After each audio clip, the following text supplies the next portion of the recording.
So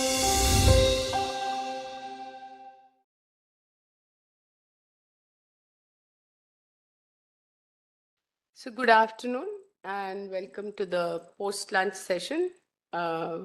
We plan to keep you awake, so no worries on that count. We have two presentations in the post-lunch session, and we have with us Professor Meeta Keswani Mehra from JNU, who's kindly agreed to chair the session. So I'll hand over the mic and all other responsibilities to her. But we look forward to hopefully some interesting presentations. Over to you, ma'am. Yeah. Thank you, Professor Rao. It's a pleasure to be here. Thank you for inviting me. I look forward to the presentations and the discussions that follow. So, as mentioned, this is actually a session on the impact of GST restructuring and trade shock on the Indian economy. So essentially, it's looking at some of the more recent shocks faced by the Indian macroeconomy. And the hope is that one could actually counter the other. Yeah, so going forward, this requires rigorous analysis, and we have two very interesting papers by very established researchers in this area. So the first will be a presentation by Professor Rudrani Bhattacharya on macroeconomic impacts of GST restructuring and trade shocks in India, and Professor Maushami Das would be the discussant. So we start with that. And then the second part of the session will focus on the revenue effect of GST restructuring. Professor Sachidanand Mukherjee will be the presenter and Professor Kavita Rao will be the discussant. So without further ado, I think I'll just hand it over to Rudrani. So around 20 minutes for your, followed by 10 to 15 minutes of discussion, and then we'll have some time towards the end for Q&A. Yeah. Thank you, ma'am. So, this is a very this work is in a very is in a totally work in progress mode, and as we are looking at in the recent time, India has gone through various turbulent changes in its domestic and foreign policy fronts. So we are trying to look at what could be the possible impacts, and is just in a very nascent stage. So I would your comments and feedback will be very much welcome for analyzing this, understanding this better. So to set the background, as we in the beginning, in the morning session, we already have discussed a lot of changes happening in the in Indian economy in terms of policy changes. So two major changes are that in the trade front, India has faced a high tariff, 25% tariff on from US, which was doubled to 50% and effective from August 27. To counter that impact, government has restructured the little bit complicated GST structure into a more simpler form, and that's earlier there were 0% rate was applied to food articles, whereas food packaged food had 5%, processed food had 12%, then services and other manufacturing commodities under 18%. So that was a bit complicated, whereas simplified to a 0%. Nil rate to essential items like medicines, educational supplies, etc. Merit rate 5%, where all the packaged processed food and which actually clubbing of 5 and 12%. Standard rate 18%, which clubs most of the services and commodities that are consumed in the economy, demanded in the economy, and then some special rate which is very high, which is applied to luxury goods and sin goods. So that's how it's changed. And so in this background, we're trying to see that if this restructuring of the GST rate leads to a reduction in the effective GST, decline in effective GST rate, what will be the macroeconomic impact vis-a-vis the trade shocks that coming because of this tariff impositions by US? So that's what we're trying to compare and trying to come up to a what could be the net effect on the growth rate on India's growth rate. So this we have already in the morning just we discussed that we see domestic consumption demand, particularly from the urban side, is improving. Whereas in the rural side is some indicators are saying there are improvement in the rural demand, whereas some indicators showing there's a mixed picture. Some indicators showing it's still it's going to be moderated in the next couple of quarters. So this is one of the this is the very recent trends in domestic consumption demand in India. Again, this also we have discussed in our morning session that public expenditure growth is high, although it declined in Q2 because of that there's two reasons in so very high growth rate in Q1 was driven by very high spending, capex spending by the government, as well as there is a contraction in the earlier year, so there is a base effect because of that. Now that base effect has faded, so in Q2 we see that although there is a decline, but it's still quite high. So it's 41% for public and 10% for private. So it's going to drive the the demand growth in again in next couple of quarters. Looking at the trade, very overall sort of a trade external demand. So we see a moderation of a moderation of total export growth on account of moderation of most of the important components, except for automobiles. So automobiles will see that there is a very high growth, and that's again we have discussed that it's the front loading that's being happening. And again, our discussant in the morning, Professor Barnali Bhandari, was pointing out that is the the big cars and exportable quality cars that are being more produced in the economy right now. So and demanded, produced and demanded. So it's showing up that is the high end automobile that is being kind of driving the demand growth, external demand growth here. So, the question is that in this scenario, what could be the impact of changes in the GST structuring and external demand shocks to Indian economy? So we look at these questions in a because we need to know how these different relationships in the economy affect each other. So we do it in a reduced form micro-founded New Keynesian framework, which was it's not a very big model. It's like a prototype. We call it as a prototype model. So it's not that it doesn't capture all the very realistic features in the economy, because handling that will be very difficult in the sense that that requires a very large size of data which we do not have. So we have to think of certain ways of estimating the model when the sample size is very low, very small. So and also in one of our recent study, we used this prototype model of Gupta and Steinberg, and we came up with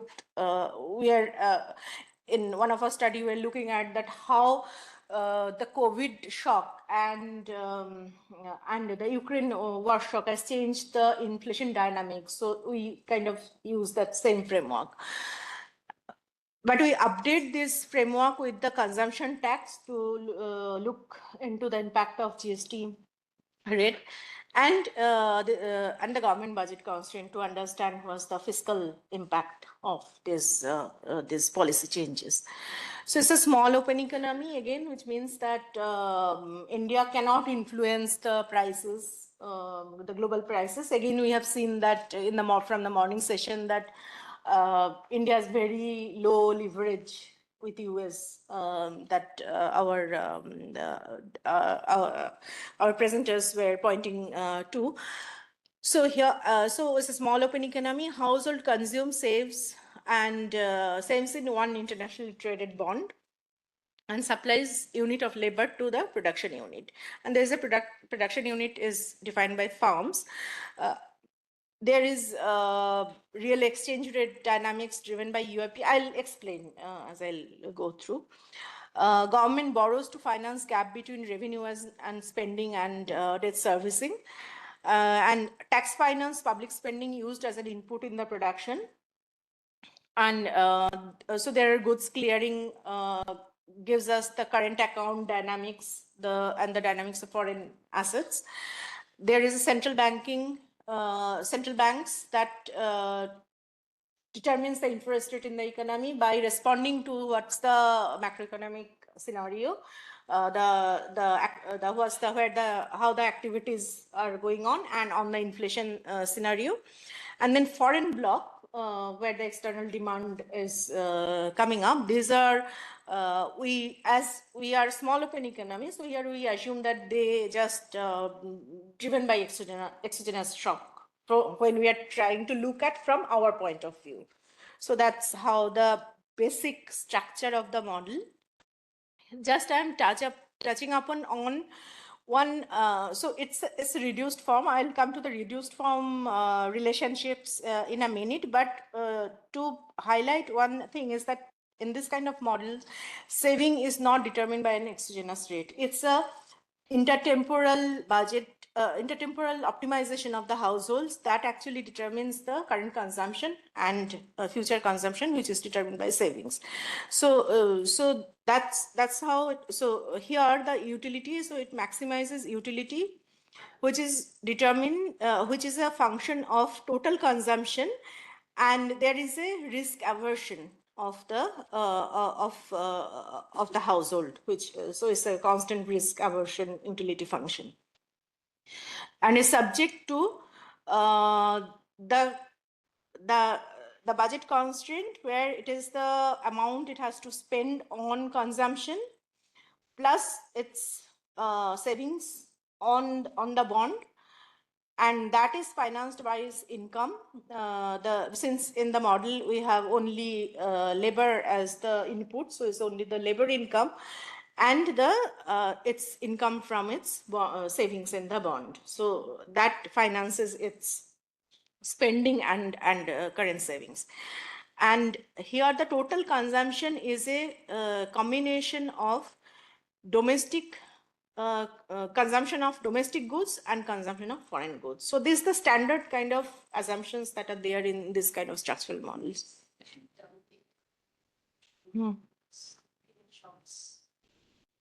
Pardon? Yeah. So that's a typo. So farms are monopolistically competitive, so it means that there are a range of differentiated commodities which farms produce, and each of them enjoys a certain amount of market power. So they are not fully monopolistic. They cannot set their prices whatever they want, but they have some market power. But if they, in an equilibrium situation, if they deviate from that optimal prices, then they are going to lose their market. So that means that their market power is not infinite like monopolistic firms. And firms produce only final goods? Here it's intermediate.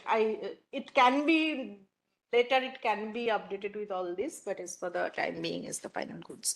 So your CV is also a composite consumption. Yes. But I am not, because of the 20 minutes presentation, I cannot put all the structural equations. So that's very. So I'm just touching up on which will help in explaining the impact. So that's one. And the source of nominal rigidity. So in this new Keynesian framework, which is the most important, is the staggered price setting by the firms. Means that being monopolistically competitive firms, they can set their prices, but not that all the firms can set the prices at any point of time. So there is some fraction of firms can optimally set the prices. This happens because there are many factors which leads to that kind of staggered price setting. One is that menu cost, because once they have put their MRP tags and all, then changing the prices means they will have to change all this. So it is not that every point of time, whenever any shock is coming to the economy or any policy changes are happening, they can just at that point of time they can change it. So they cannot do it. So that's why this is the source of where the firms now set their prices based on what's their expectation of the economy in the future period time. So this is the place where where the expectation starts playing a role in determining the prices and inflation rate in the economy. So this is one important aspect of this. So here, these are now I just this touch upon the reduced form equation. So this is the Euler equation of consumption, which gives us the IS curve, but I'll come to it a bit later. So this Euler equation is basically saying that the current consumption is determined by my future. So there will be expectation terms. So it's not, I just quickly I missed putting those. So my expected future consumption and this lack term of consumption coming from the fact that I have a habit persistence, that the kind of consumption level of consumption I maintain, I'll maintain it, the past consumption, in my every current consumption expenditure.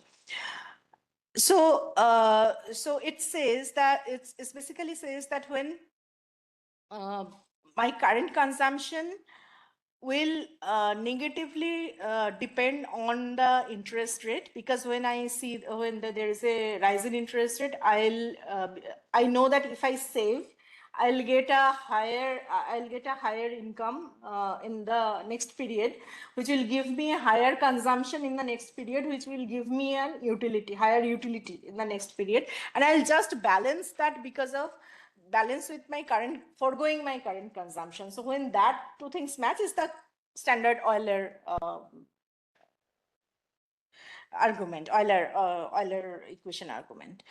So my current consumption negatively depends on the real interest rate. Real interest rate is a function of the nominal interest rate net my expected nominal interest rate net the expected inflation rate. And now here, because if you remember that this from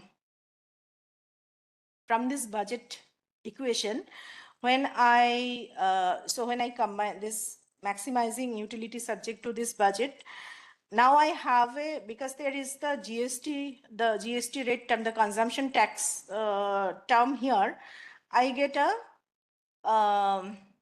component here which is the change in the tax rate. Very quick clarification. One instance in the previous slide, where is this habit formation growing up in the utility there? Yeah, so it's like it will be somewhere like CT -1. So yeah, so I have no.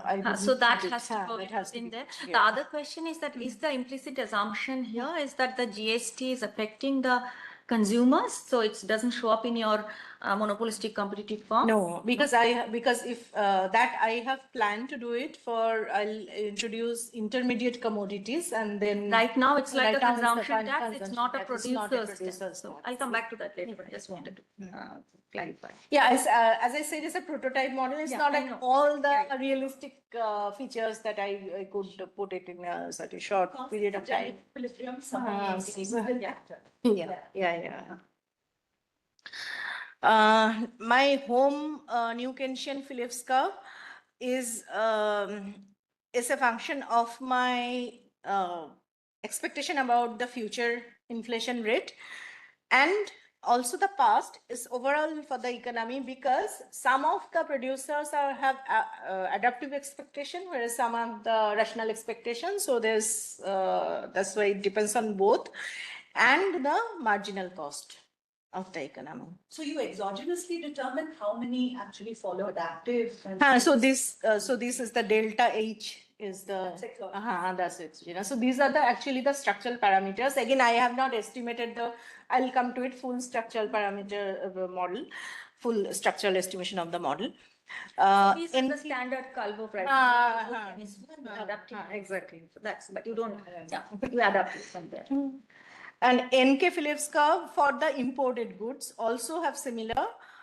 Here it depends on my future prices of imported commodities and past prices, and the deviation of the deviation from the law of one prices. So in a long run, or in an ideal scenario, there will be the law of one prices, which means that of the same basket, the price of the amount of real baskets that I can consume domestically will be same as the foreign, adjusted for the exchange rate. But that doesn't happen in reality because of many again, the monopolistically competitive producers, they can shift their profit margin to consumers or not to consumers. So exchange rate pass-through may not be complete. So that's other reasons why it happens. So this is the deviation. And now here the marginal cost of production. So the foreign firms that we're looking at now, these are producing stuff in a different country. No, these are not foreign firms. These are the importers who import and then they again sell it to the domestic market. They sell it to market. So foreign firms, so foreign block is totally exogenous. So that's why. So the prices are still domestic prices of foreign goods.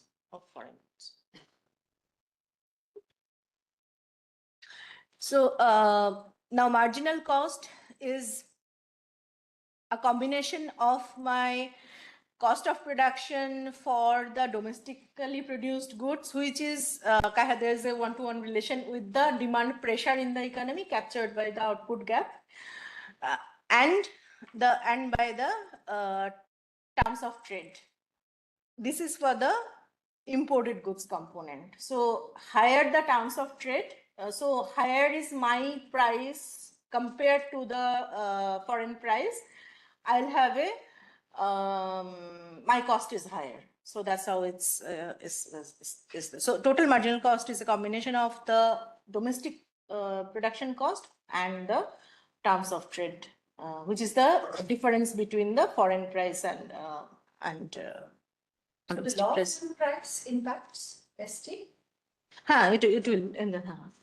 So this is again the deviation of law of one price then is a function of my real exchange rate, and these are all against from standard structural model one can derive and can get into it. So it's a real exchange rate is a function of real exchange rate and the terms of trade. My CPI inflation is a combination of my inflation of home produced goods and inflation of foreign imported commodities. Now, UIP condition, which tells that my expected change in the real exchange rate is a function of the gap between the real interest rate in my country vis-a-vis the rest of the world, or the other country.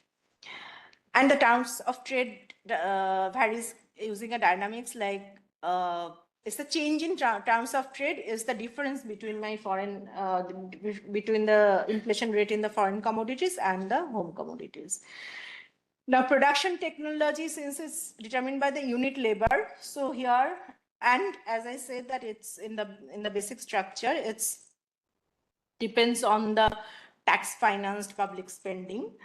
So that is, so that's there, and a productivity shock. Now here, because we are looking at what is going to, the impact that we are going to have in the next two quarters. So I'm assuming that there's no technological shock at this moment. And total output is a combination of my my potential output and the gap. And again, I'm saying that my potential output is not changing for the short run. So then whatever happens to the gap is actually can be interpreted as what is happening to the overall the level GDP. How do you reconcile This why That's potential output. How do you reconcile this kind of production technology with possibility of monopolistic competition in the Indian market? No, so they're using 1 unit of labor and the government public capital. That is, they don't have to pay for it because that comes as a infrastructure which gives a positive externality to the firms. So that's the production function. Now they are so now what they do is, given the demand they face, they maximize their profit over a period of time. What they dependent on what they expect about what would be the economic activity, so they're up and down. Want like falling average costs, which to be monopolistically competitive. No, so there is a markup. There will be a markup, but it's not a markup on labor wage cost? wage cost, markup on the wage cost.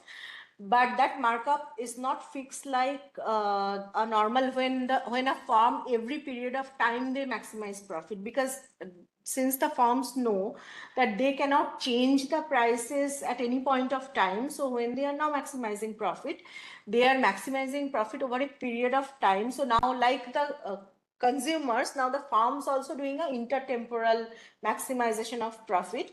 So the marginal cost is actually, it's not just a fixed, but it's the markup is not just a fixed, but it's a expected markup over time what they can maintain on this thing. So it gives a very lot of complicated derivation to derive at this. So that we did it during our students.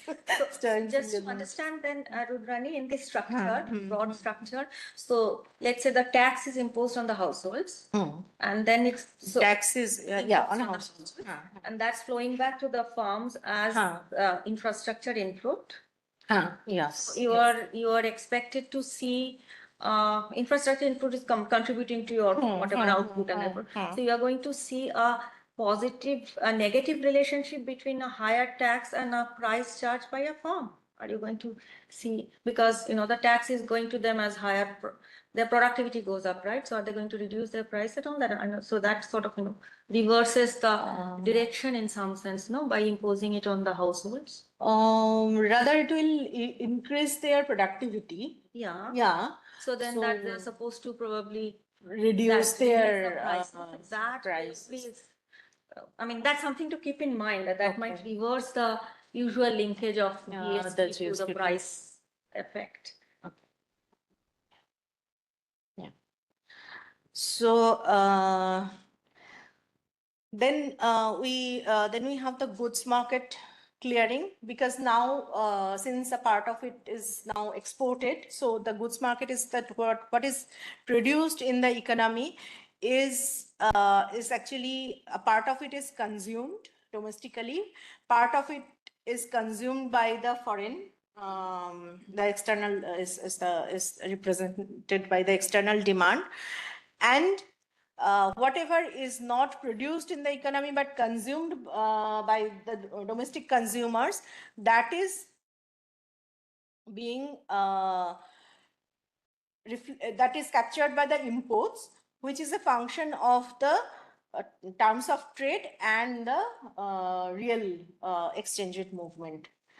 Where again and again, so it's the deviation from law of motion, law of one prices. So that is a function of real Rudrani? exchange rate and terms of trade. Yeah. One question, why we are going for that law of one price, the exchange rate, the terms of trade, when the GST is zero rated, we are talking about the impact in the domestic market. So I'm not able to understand why you're taking the external. Yeah, external I yeah. am taking because we are looking at the net impact of the GST restructuring vis-a-vis the this tariff shock. Okay. So when we put 13 in my equation number 4, which is the Euler equation, and also the rest of the equations also, it gives us a IS curve for the economy in terms of the output, which is determined by the expectation. Positively, as the expectations will positively, so it will go to the same direction. If I think that the economy is going to do better, there will be my current will also increase. Real interest rate, it will depend negatively on that. Real exchange rate negatively on that, because when a real rise in real exchange rate means that it's depreciated, so that is going to reduce my net export, so that's how it's going to have a negative effect. And foreign output, if it is high, then my current output will also be high through the external demand. And this is the expected inflation that's actually coming from the this part, because higher expected inflation means that economy is boiling, so that will make us producers to produce, the demand will increase and producers will respond to it by that. So this, and now we close the model by with a rule of the central bank, where it determines the nominal interest rate. A part of it is the policy inertia, because it's not that every time we'll do not jump to any interest rate. It's just 25% basis point that we keep change, or 25% or 50% like that. That's the inertia. And the rest of the component depends on how my economy is doing currently and what I'm expecting about, what the central bank expecting about the inflation rate for the future period, and a shock, an interest rate shock. So these are the weights that central bank puts to the output gap. And so this is basically typical Taylor type rule, interest rate rules. I know, again, that's and this is next is the government budget constraint. So government borrowing is to finance the gap between its expenditure minus its revenue and its debt financing, which is a function of the interest rate minus the growth rates of the economy and a shock. And the foreign bloc varies following an air process. That's a very simple model that I could frame in given the time frame and this thing. So it can be more and more realistic features can be added to it. Like here, this this government equation is government budget constant is for the central government only. Here, if I have to add the state, so there will be some relation between how they transfer, central government transfer to states, and states' own budget constraints. So that need to be thought of and can be done carefully. So that's.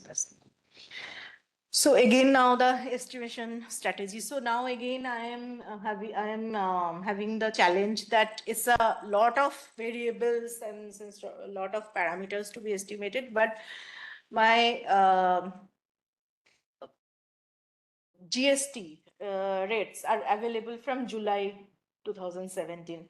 So in a quarterly model that because my output, all this GDP consumption are in quarterly available. So in a quarterly model, I'm only having 32 periods. So a classical estimation model will not give me anything. I cannot infer, I cannot do anything.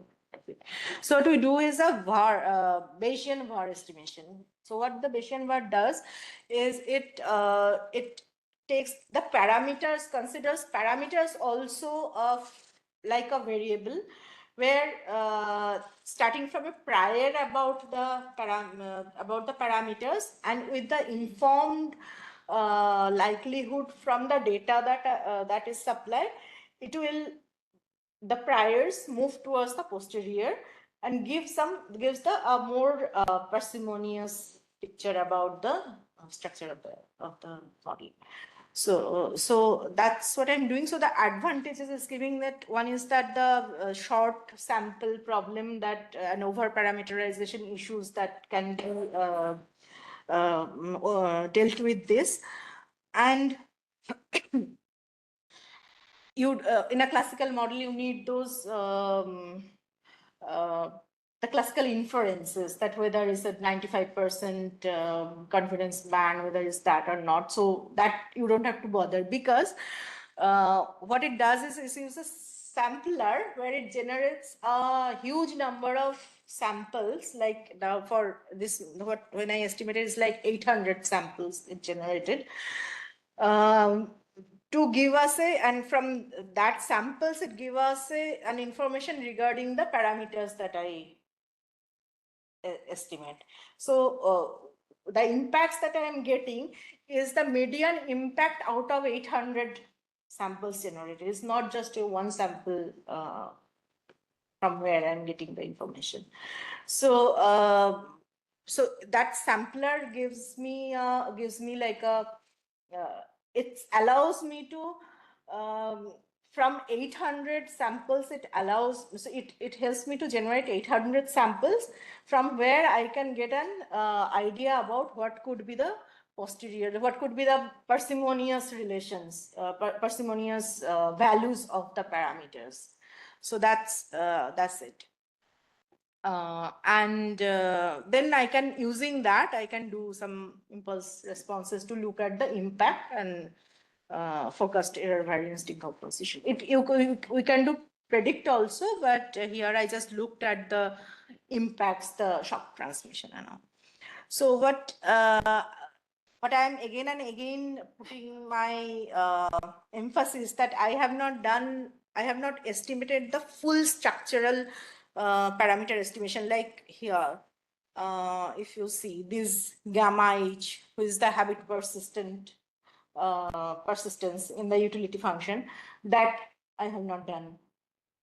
That is not there. Only what I'm looking at, that if this, when there are these shocks like a demand shock, or when there is a change in the this what is happening to the GST rate, how the impacts are happening. So it's not that I'm not estimating this model exactly, but it is the conceptual framework, assuming these are the how the different macroeconomic relations leads to the feedback, different kind of feedback. I'm estimating the model as an empirical model estimated by Bayesian VAR. No, it's not a structural model estimation. That's that I think is you have to make sure about it. That is not the structural estimation. So data, though we all know where those data come from. So foreign bloc data represented by US output gap, inflation, Fed policy rate are taken from the Fed. GST rate from the effective GST rate is calculated as the GST collection as a ratio of consumption. So that GST is sourced from, I have taken this for CMI, but it can be taken from CGA also. Many of the real effective exchange rate for 6 currency baskets are taken from CMI, real GDP and CPI data from NSSO. RBI's household survey-based inflation expectation, that's also I have taken from CMI, and fiscal variables from CGA. Do you take aggregate consumption or some commodity? Aggregate consumption. Here I am doing aggregate consumption. You will be doing, I think, under some commodities, right? So what I find is for a if US GDP increases by 1% from the potential, immediately we are, so if it happens at 0, so at next period we are going to have a 3.3% rise, but it's very transitory. Immediately it declines in the next. So where is US GDP show up in your conceptual framework or foreign GDP? Yeah. Yeah, in here. I see. So that's like representing So the this and export. then that's when supposed to represent the export. yeah. So you have 3 shocks in production fee, The production, I have not done 2 shocks. GST and No, I have not analyzed all of them. I just looked at when a change in. No, so it is, I'm saying that I have not estimated it exactly these equations. This is the conceptual framework. Then I estimated using a data-driven BVAR. Okay, means that I am not estimated this alpha, this alpha eta is the So this impulse response function is not tariff shock, not GST shock, but rather a change in export. rather a change in export. Yeah. What will be your strategy for estimation of effective tax rate after GST rate restructuring? So that is by a scenario analysis I have done. You are assuming that it will grow by Assuming- 10%. Exactly. Rudrani, this effect which dies down, which is so transitory, is very sensitive to the parameter values. Yeah. And oftentimes also very much dependent on whether you're using, eventually, Yeah. the reduced form is actually a first order, Yeah. know, Saudi transmission. So it really depends on that. Yeah, so that's why I have to estimate the structural model. But for the given the one, it's just for 1 month, we have started looking at the exploration, and it's just trying to get a very basic guess about which direction the impact could go. I would say don't read the numbers that much. It's the direction that you more But it will be very sensitive. very sensitive. The persistence parameter. Yeah. So once I can estimate the structural model with the shocks that Piali is talking about, all different all these different shocks. So what is the epsilon IT? Huh. So it's air one, but I'm saying here I am not estimating exactly this model yet. Huh. I see from the model there are 3 shocks. You have a product. No. I assume that for what I'm looking at for the next 2 quarters, the impact. So I am assuming that my potential has not changed. So anything happening to the gap is actually the happening to the level. Yeah.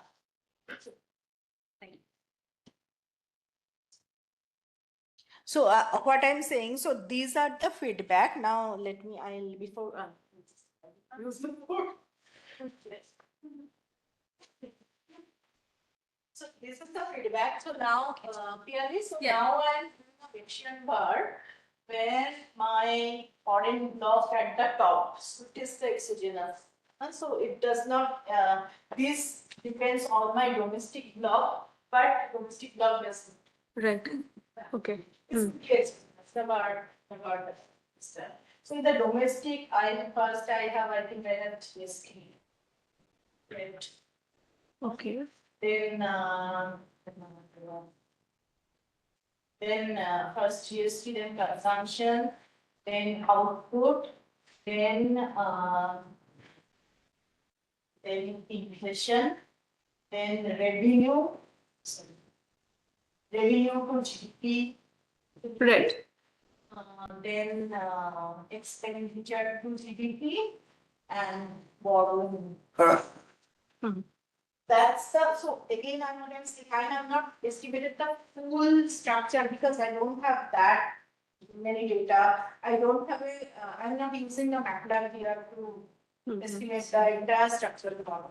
I'm just doing a how, what would be the, this, if there is so many changing here and changing here, how that is going. So there is a shock, right? So you're shocking the foreign output. Foreign output. So how much this is? That's okay. So And I'm comparing yeah, that is okay. But you are shocking the Yes. US potential. So now, And you're just suppressing these shocks. yes. So as I said, so this is one. Now this is the impact of GST. So I'll come to, so it's the, it will, so when it will, GST rate is declined, it will be the flip side of the flip of this thing. So what I'm getting that there will be a large decline in the consumption, the blue line. Okay. Then it will again be contracted in the next couple of quarters. But what will happen is that since that change is no longer there, so there is a one-time change in GST. So since that change is not there for the next period, so it will then pull up. So okay, so this is the 1% rise in effective GST rate, which is like there is a rise in GST. So here you can, if you go to the equation back, if it rises,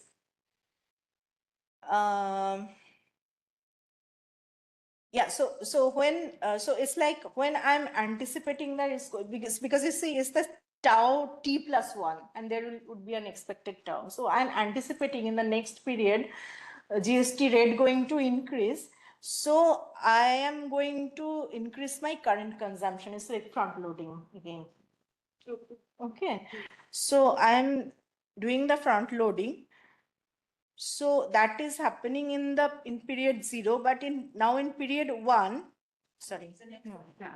Now in period 1, since my current period 0 consumption increased, so in period T now GST rate is high, so my consumption in that period is low, so there is a decline in the rate in consumption.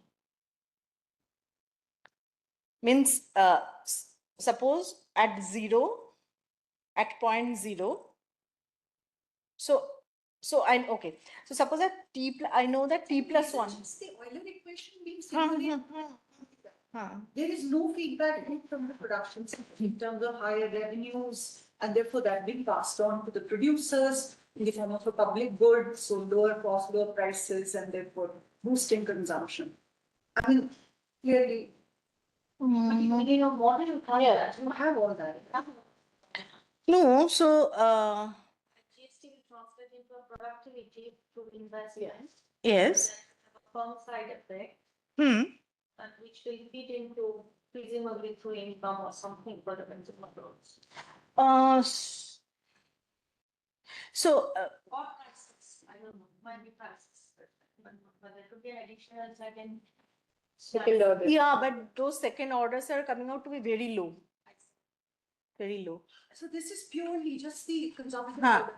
Yes. No, consumption. Yeah, that's what happening for the consumer oil education. So it is the when it's the GST, it's the orthogonal, like so it's the when the GST rate increases.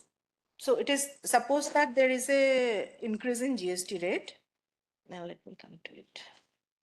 So this, okay. So I at T, so it's my expected that it is going to increase at T plus 1. So at T, I'm going to increase my consumption. Since my this has increased, so and T plus 1, the change in consumption will be negative, right? No, it will be zero. Why will No, it be no. negative? Because Because the difference now drops to zero. You have realized your increase. no, but this T is and T plus 1 become the same. um So CT. not say no. T to already increased now. Tax rate has increased. So Yeah, but here you're only factoring in difference between That's the in rate. T. In the next period, she's saying that, the tax rate has become higher. Yeah, but there is no difference. The expectation is realized. So T plus 1 and T become the same, in which case that you already have increased your CT, no? And in your and T, so your CT plus 1 will be lower than your CT because you already, in anticipation of a higher GST rate, you have increased your current consumption uh, on which is the impact will depend on this part. Yeah. So you will increase. So in T plus 1, it will be CT minus CT plus 1. Now CT plus 1 is lower than CT, so it will be negative.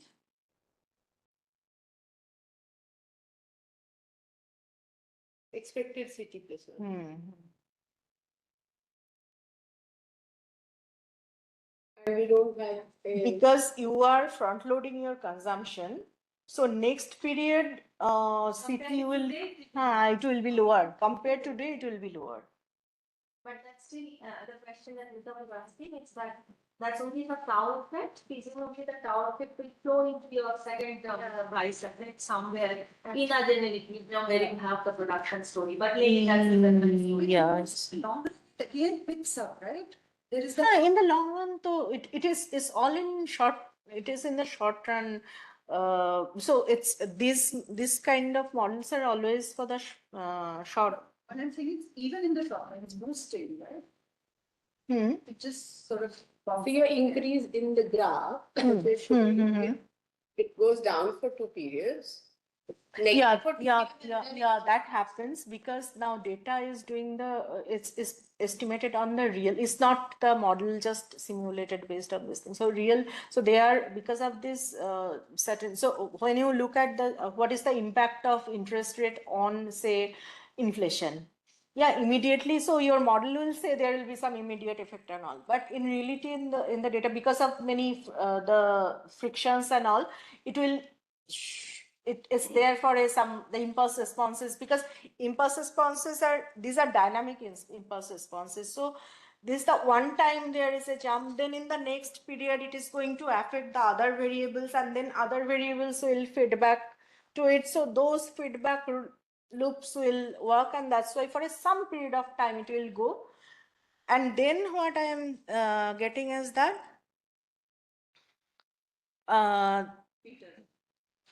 then when that impact impact of the rise in the in tax rate it goes away. so basically, So you're saying then I am again see a increase in consumption. After that it that the tax rate is at the higher level. but this change in the tax rate is then zero, na? So you can think of like you are having a dummy of 1 when that change happen, the period when that Yeah, change but happen then, and then this. what you're capturing over here is that for 2 periods, if you increase GST rate, for 2 periods, your consumption goes down. But thereafter it goes up. Yeah, Thereafter it goes up and significantly up. yes. So that is what is the question. So the impact is actually getting reversed after the initial impulse is in one direction and subsequently it is in completely opposite direction. That's because when in the change next period, your change is 0. So from a positive change to you are, so when it is estimating, so is your positive change now in next period goes to 0. Yes. So that is actually driving your consumption, and it doesn't happen immediately because of the frictions in the system. Yeah, but you could actually just, go into the general equilibrium and second order effects and see the parameter values will determine as to. Yeah. So probably, since you are basically checking this. I think that going upward beyond 0 is probably coming from this production effect which your model is capturing, But I'm not say okay. I'll think about it. It's yes, yeah. my Yes. also going That yeah. So okay, yeah. Maybe that's. because your model has So when I'm not. Yeah. over there. Another equation feeding into that. Yes. So from this equation actually is coming basically this. Yeah, possibly. Yeah. Now the expenditure has increased, so that's why it's going up. Yeah. Thanks. Yeah. This and then the the orange line is for response to GDP, which is not as much as consumption, but is the same similar, qualitatively similar response. Now here we are looking at the impact on um, revenue to GDP ratio and response of borrowing to GDP ratio. I didn't find significant impact on expenditure to GDP ratio. So what I see that with increase in GST rate is going to increase the borrowing is going to respond to it positively initially, because with higher it gives us more no, not borrowing. The revenue is going to, the blue line is the revenue. So the blue line is showing that it will increase because GST rate has increased. So it will increase and the impact remains, although volatile, but it remains there for some period of time. What has happened to the borrowing is that initially it declines because initially it declines because with higher revenue now you don't need to borrow to finance your gap. But again it is not here. So since it's again the data driven beaver model is not the I'm not simulating that particular structural model.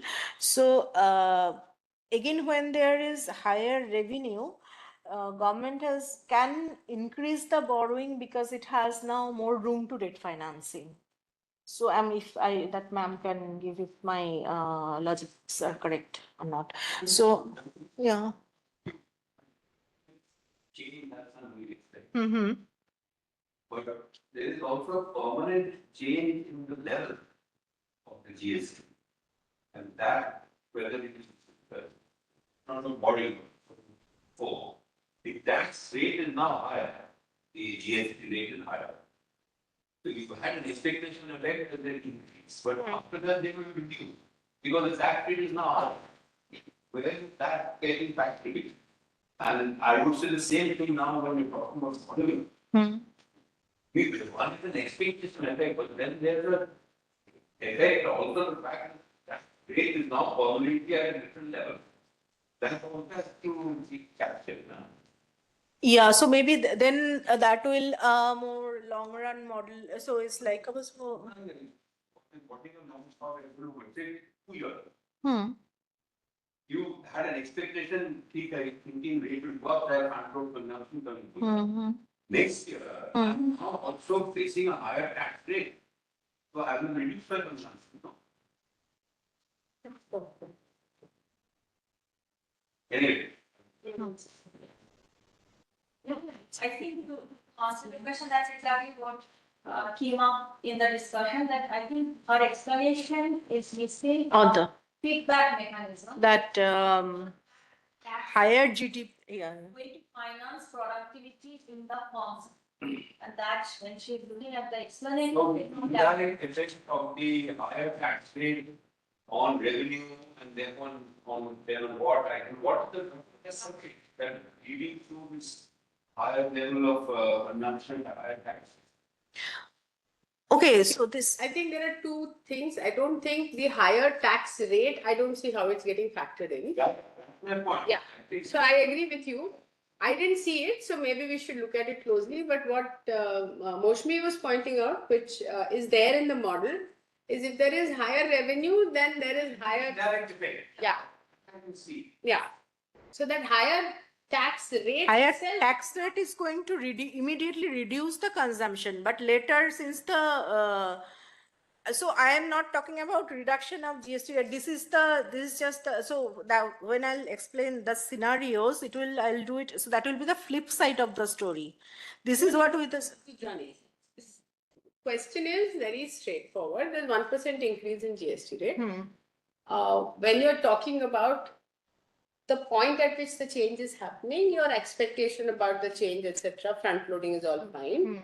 But pre-change, we were a regime where there was tax rate of 10. Post-change, we are a regime of tax rate of 11. 12 in this case. An increase. Whatever, 1 or 2% is higher. So does your consumption respond to the higher level of tax on GST? Or is it only responding to the fact of the change in the rate? No, it's so what the immediate impact you see, there's a decline in consumption, current consumption. No, not current. The next period. So it is the next period consumption declines. So the impulse response shows up in the next period. So it is because your current has increased. And then your next period consumption is below your your consumption at period P increases.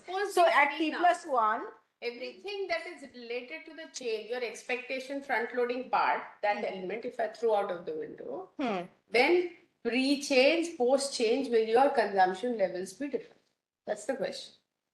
will here in this model is different through the indirect effect on revenues. But not through the direct effect. On the But through the direct effect. Because the tax rate stays there only, no?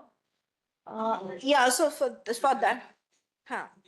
One is the expectation. Right? Yeah. The other which you are trying to get. Indirect effect. But there is a direct effect. Yeah, so that for okay, maybe so that can be captured, which I have not done it here. From this, the impact on the potential output. No, consumption has to be different. No? Consumption has to be different. Demand is Forget front loading. Nobody told you anything. Tomorrow morning, like demand, we have an announcement. कि कल से GST rate is increased by 1%. So you were not given time to do expectation. Well, price is higher than consumer. Today is different, tomorrow is different. So then your consumption responds to the change to tax rate. It is not an expectation story. No front loading, back loading. Today my tax is X. Middle of the night, the government made an announcement. Tomorrow we have a different tax rate. So that people are responding to the tax rate. Will you buy one more whatever chocolate, one more mobile? You're responding to that tax rate. That's the standard consumption behavior, consumer behavior, right? Yeah, but when you are looking at the impact, then you are comparing with your There is no free. For the consumer, today there is one rate, tomorrow there is another rate. And I'm not given time to anticipate. No, that I'm not Yeah. talking about the front loading. Yeah. I'm saying that now the impact of the higher tax rate you will have to, that will be compared with your, whatever was your consumption level in the Correct. pre-changes Yeah. tax rate, right? If your consumption will still go up, you reduce it. You have this higher price. So okay, so that is if so in here it will be, if I didn't have a expectation driven model, so it's just the steady state. It's the steady state will change. Yes. Like permanent Yeah. productivity drop. Yeah. The change immediate. So Yeah. this one, Yeah. and then it goes to a higher level. Yeah. It's standing away. Yeah. So I think you have to, so in some sense, what he's saying is right, you steady, you will come back, come back, but after. Yeah, so maybe the long run, the differentiating between the long run and short term effect. So is the the long term effect and the medium term effect that can be. Maybe, but essentially the three things. One is the expectation effect, one is the indirect effect, and third, direct response to a higher price. Take. It's a simple, it's a demand curve, higher price, lower demand, that's it. But so these are three conceptually different, right? We should not confuse. But anyway. Okay, so yeah.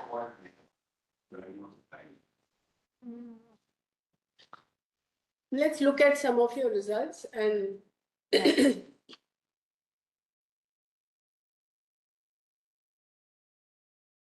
No, so one thing is that Rudrani,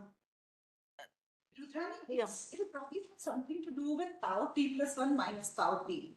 Because in the next. that's what I'm saying. Here. So what Sir is saying is that if there is what will be the change in consumption when there is tax rate is higher. So you're comparing current to current, essentially. yeah. So the lag effect, the expectation effect is what you expect in the future vis-a-vis today's consumption. Yes. So then the opportunity cost of consumption is going up because of higher tax rate expected tomorrow. So you consume this front loading. That's the other thing is when you go forward in time, then your tax rate sort of remains there, right? In terms of that change. So in that change, so it is so in going forward, is change is zero. Yeah, exactly. So that effect disappears. Yeah. But then there must be something else. That is through the. You know, extrapolate this to CT plus 1. Your right hand side becomes CT plus 1. Yeah.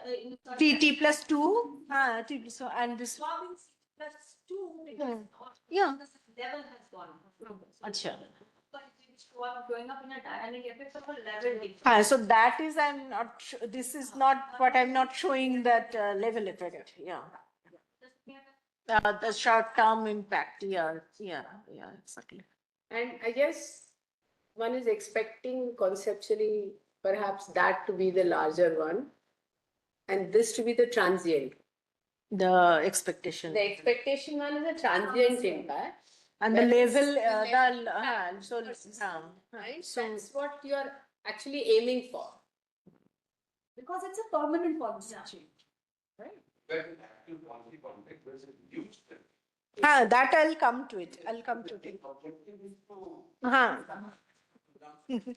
Yeah, that I'll come to it. So this to understanding the feedback mechanism that I'm saying 1% increase on this thing, but I'll come to it when is the flip side of the story comes. And again, should I move on from the borrowing or just try to explain? So is borrowing initially declines? Have to wrap up. Because also. So now with the flip side of the story, it means that now we have now GST rate has declined. So this is so now we are going to have if based on the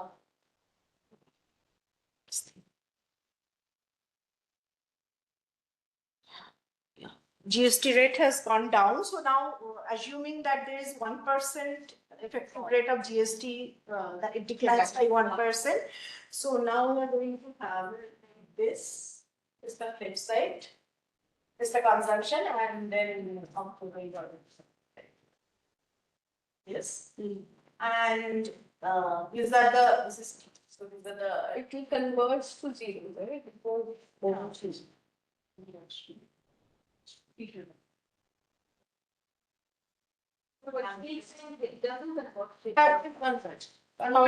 From wherever that graph seems to converge towards zero.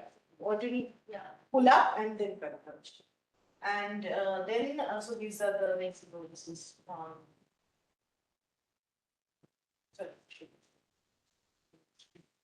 it's up to 8, it's like 7 to 8, it goes to 7 to 8 quarters, it goes to an external demand, US. So now there are 3 scenarios. So US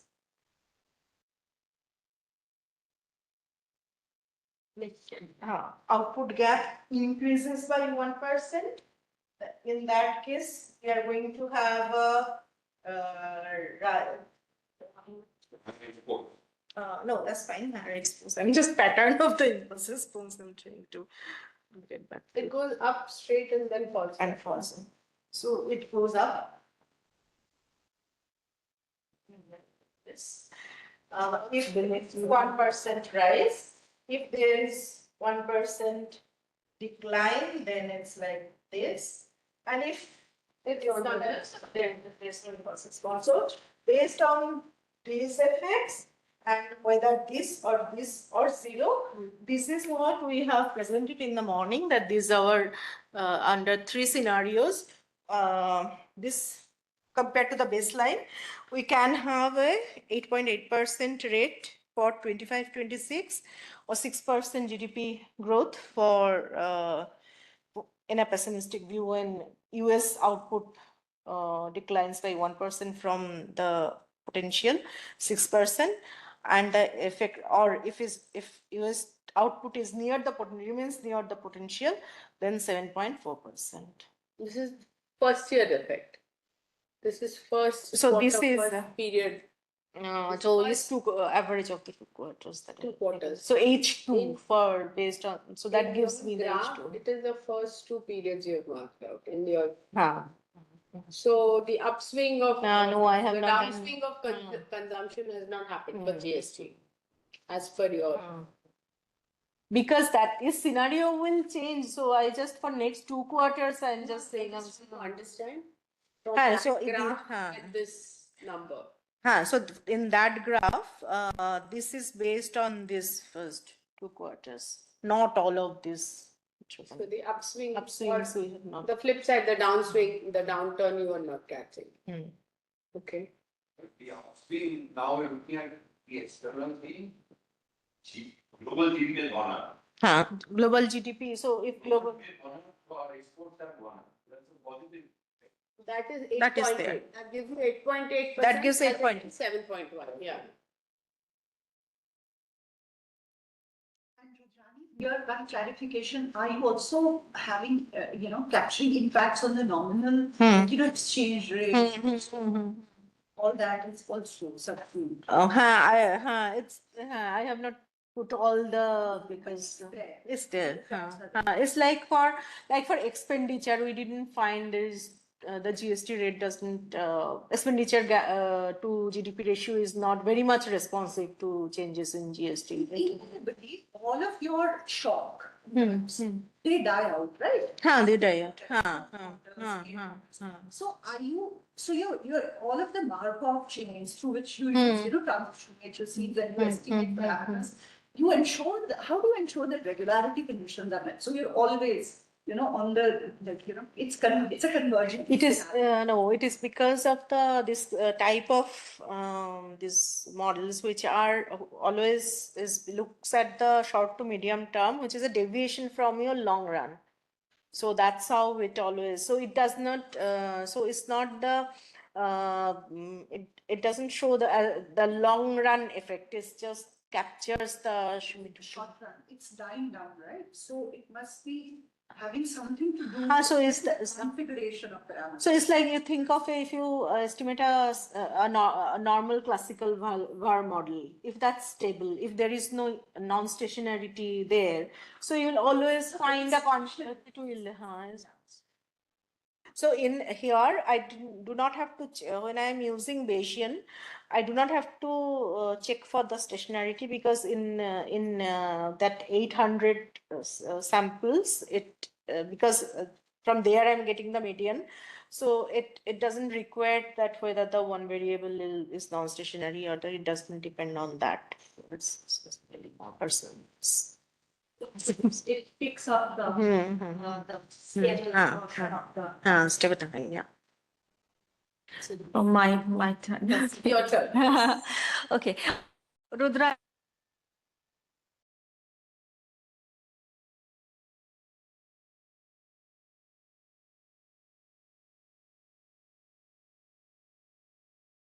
Combining with a micro-founded work and try to take it to data it's really very challenging. So, congratulations on that.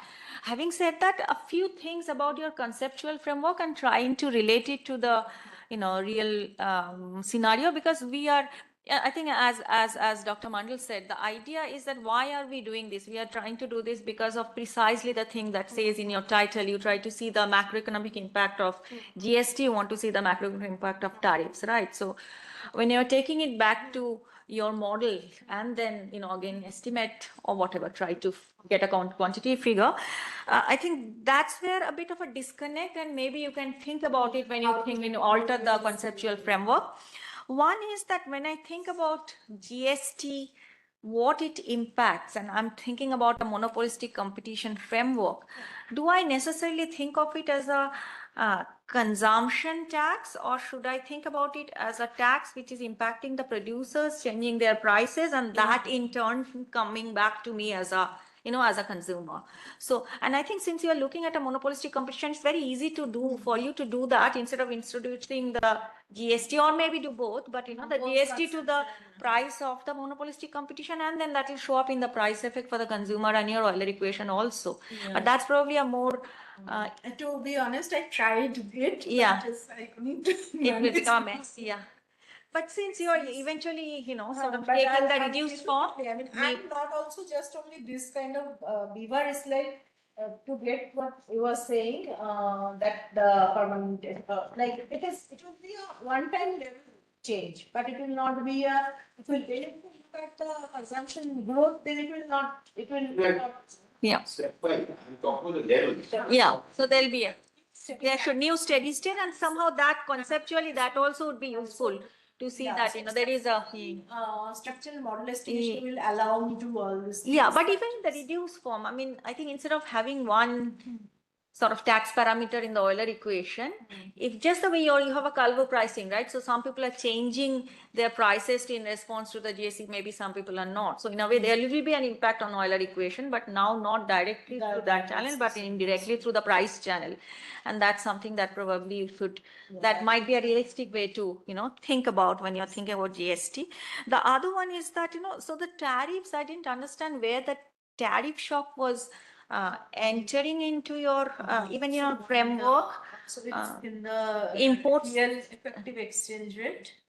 But that was not impacting the production side story at all. So it is like how much will the real effective exchange rate is going to have impact on, it's very small. Yeah. It's not, it's very small actually. So Yeah. So that's base. That's one. The third thing is that, you know, in an open economy, the monetary policy, Taylor's rule is sort of a good approximation in a closed economy. In an open economy, when all these things are going on, your exchange rate is changing, the monetary policy is also become slightly, you know, the exchange would figure in there also. So, and there are models which are trying to do that. So that's something that you might want to. Once India is inflation targeting, we cannot do as a official mandate of managing. It is not in the interest rate rule. It is done outside the interest rule. The interventions are done. Yeah, true. But so I'm just saying that there is a link between this and the monetary policy rule, which becomes more complex. It's not so straightforward anymore. And I don't know what is the best way to think about that. But that's probably is a caveat that you might keep in mind, that way this is not taking that factor into account. The last point that I have is that, you know, a lot of this, and it came up in the morning discussion also. So basically GST having, you know, which are the commodities which are being favorably affected by the GST restructuring, which are the commodities which are being negatively affected in the sense that the luxury goods, the prices are supposed to go up. All these are related to the fact that the consumption distribution is not smooth. You don't have a one single agent who is doing all this consumption. You have a heterogeneous agent framework. And so that, you know, if you try to analyze that, and there's a huge distributional impact, and that's meant to be. That's why the luxury goods rates have gone down. HD chapter, you know, what all the realistic things. Of course, it is PhD. It's a long-term agenda. But unless you bring that in, there are all these Hank models now. I mean, you know, just introduce a Hank model, and that gives you a flavor of the distributional dynamics, which is meant to be the way they have been restructured. So otherwise, it's, you know, it was very a learning experience for me, and I look forward to the next version, which I think is going to be much more informative. Thank you very much. That was very, very insightful.